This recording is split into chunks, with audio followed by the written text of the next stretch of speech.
సైలెంట్గా రండి, మీకు చూపిస్తా.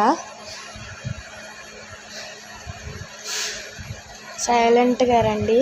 ఇప్పుడు మీరు దీన్ని చూసిన తర్వాత అసలు ఏమైందో చెప్తా.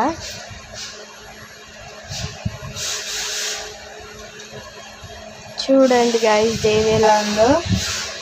అసలు ఏమైందంటే మమ్మీ ఆకుకూరలు కట్ చేస్తుంటే బాల్కనీ నుంచి వచ్చిందనమాట. బాల్కనీలో అయితే వేసిండే, అక్కడ నుంచి వచ్చి ఆకుకూరలు కట్ చేస్తుంటే అక్కడ దాక్కుంది. మేమేమో దీనికోసం ఇల్లంతా సెర్చ్ చేస్తున్నాము, అసలు ఎక్కడ దొరకలే. చూసి ఇందులో పడుకుందనమాట. చేతులు అస్సలు ఆగదండి మా దేవి.